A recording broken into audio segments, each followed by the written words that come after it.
मित्रों, आज हम चर्चा करेंगे उत्तर प्रदेश में इस समय विधान परिषद का राज्यसभा सदन चल रहा है। राज्यसभा सदन में किस तरह से सरकार से विपक्ष जवाब मांग रहा है। जी हाँ मित्रों, हम आपको आज दिखाएंगे उत्तर प्रदेश के ब्रिगेड युवा नेता जयंत चौधरी का वो राज्यसभा का वो क्लिप जिसमें उन्होंने आंकड़े भी दिए हैं, सरकार को संदेश दिया है।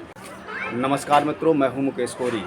जी हाँ, जैसा कि आप सुन रहे हैं कि आज पूरे देश के अंदर ही नहीं, पूरे उत्तर प्रदेश के अंदर जिस तरह से महंगाई की मार से कोई बचा नहीं है। महंगाई के मार से किसान भी नहीं बचा। महंगाई के मार से आपके पढ़ने वाले विद्यार्थी भी इस समय संकट में है। महंगाई के मार से आम जीवन त्रस्त और व्यस्त हो चुका है। महंगाई की वजह से जो घरेलू के रसोई गैस सिलेंडर था उसके दाम आसमान छू रहे हैं। विपक्ष आज जो सरकार में लोग हैं उस समय वो विपक्ष में हुआ करते थे तो पूरे देश को महंगाई के नाम पर सरकार को सड़कों पर घेरा करते थे। आज वही लोग इतनी ऊंची महंगाई पर आंकड़े दे रहे हैं कि देश के अंदर कोई महंगाई नहीं है।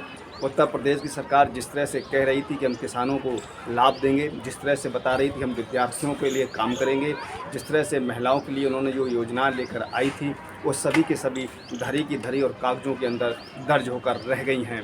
ये वही जयंत चौधरी हैं जब हाथरस के अंदर दलित बेटी पर जो अत्याचार हुआ था, योगी वन सरकार के कार्यकाल के दौरान जब उन पर लाठियाँ पड़ी थी तो उनके जो समर्थक थे उनके बचाव के लिए लाठी खाने के लिए तैयार हो गई थी। तो उस आंदोलन से जयंत चौधरी का राजनीति में एक नई रूप में उनका जन्म हुआ। तो उन्होंने यहाँ पर सरकार को सुझाव दिया है, राजनीति करने का कोई प्रयास नहीं किया।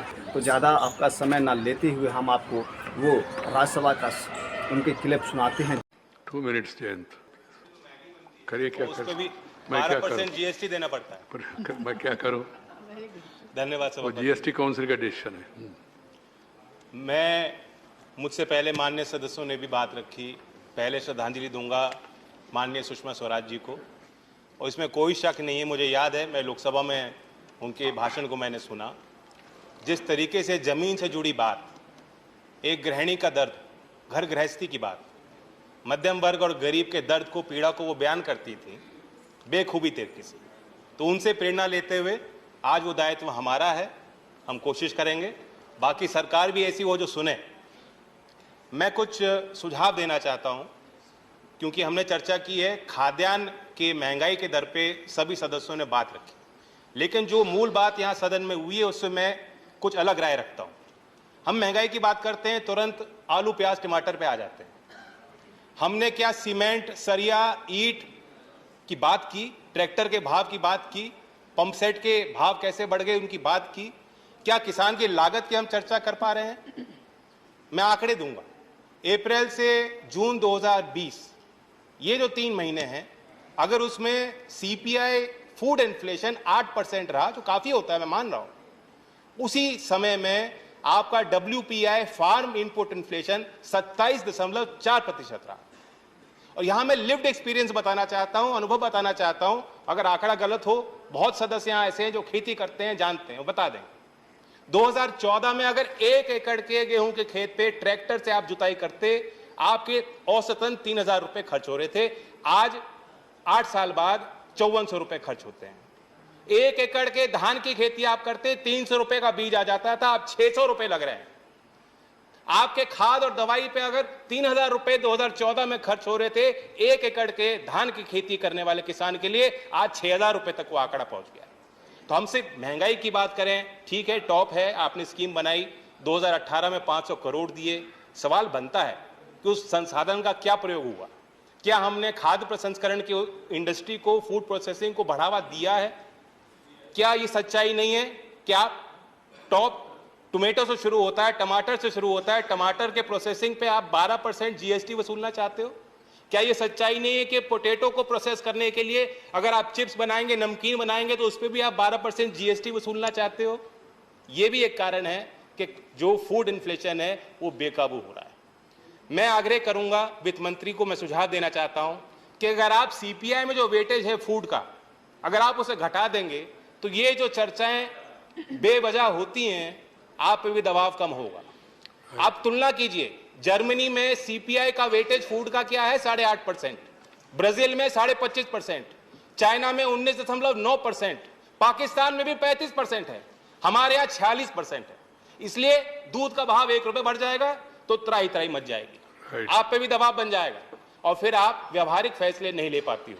हमने देखा है, दुनिया ने देखा, कॉमर्स मिनिस्ट्री डेलीगेशन तैयार कर रहा था, एक्सटर्नल अफेयर मिनिस्ट्री पीएम को ब्रीफ कर रहे थे, प्रधानमंत्री यूरोप में कह रहे थे कि हम दुनिया का पेट भरेंगे, गेहूं का निर्यात करेंगे, और कुछ ही दिन में आपने निर्यात पर प्रतिबंध लगा दिया। ऐसे फैसले ना हो, इसलिए मेरी मांग है।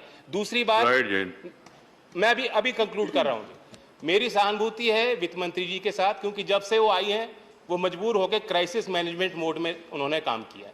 लेकिन हमें सिनेरियो प्लानिंग करनी चाहिए, भविष्य की प्लानिंग योजना हमें बनानी होगी। मैं पूछना चाहता हूं, आज मानसून डेफिशिएंसी है उत्तर प्रदेश में, बिहार में, झारखंड में जितनी औसतन बारिश होती थी नहीं हुई। 23% धान की बुआई उत्तर प्रदेश में कम हुई है। क्या वहां के कृषि मंत्री विभाग ने कोई मीटिंग ली है? क्या आपने उनके साथ बैठक ली है? क्या आप उनके साथ बैठक लेंगी? उसका जवाब मैं आपके उत्तर में जानना चाहूंगा। और अंततः जो आम आदमी कहता है उसके पास सारी चीजों का समाधान है। मैं बताना चाहता हूं कि एक आम आदमी ने मुझे कहा कि आप सदन में जा रहे हैं, चर्चा करेंगे, वहां ये समाधान दे दीजिए ना। मैंने पूछा क्या समाधान है? उसने कहा सरल है, ऐसी व्यवस्था बना दो, 5 साल तो सरकार रहेगी इनकी, ऐसी व्यवस्था बना दो कि हर 2-3 महीने में कहीं चुनाव करा दो और आप देखोगे सरकार डीजल, पेट्रोल, बिजली कोई भी भाव बढ़ने नहीं देगी। राइट, धन्यवाद। राइट। इन्होंने कोई राजनीति किया नहीं, सुझाव दिया, आप उसको स्वीकार करेंगे ना? जैसा कि आपने सुना है कि यहाँ पर जयंत चौधरी ने स्पष्ट तौर पर कहा है कि जब महंगाई की बात होती है तो सरकार टमाटर के रेट पर आकर बहस करती है। किसानों के प्रति जो बढ़ रही है महंगाई का, उन्होंने एक एक यहाँ पर आंकड़ा प्रस्तुत किया है कि किस तरह से किसानों के ऊपर महंगाई का बोझ आ रहा है और उस पर सरकार कुछ नहीं बोल रही है। जयंत चौधरी ने किसानों की आवाज़ को बहुत ही अच्छी तरीके से रखा है। उन्होंने यहाँ पर किसानों पर बढ़ रही महंगाई के बोझ के जो आंकड़े दिए हैं उन पर आप सुझाव जरूर दीजिएगा। जिस तरह से उन्होंने कहा है कि सरकार पर जब चर्चा या बहस की बात होती है तो महंगाई को लेकर वो टमाटर के रेट पर बहस करना शुरू देती है। क्या आपको ये उचित लगता है? इस पर भी आप अपनी राय जरूर दें। सुझाव देने के साथ साथ खबर को अधिक से अधिक शेयर करें, जिससे ये जानकारी अधिक से अधिक लोगों तक पहुंच सके। और मेरा आपसे छोटा सा फिर वही निवेदन है कि अभी तक हमारे चैनल को आपने सब्सक्राइब ना किया हो, चैनल को सब्सक्राइब करें। सब्सक्राइब करने के साथ बेल आइकन को भी प्रेस करें, जिससे कि हमारी पढ़ने वाली प्रत्येक खबर की नोटिफिकेशन सबसे पहले आपको प्राप्त होगा। हम फिर मिलेंगे एक नए मुद्दे के साथ, तब तक आप हमको इजाज़त दीजिए। जय भारत।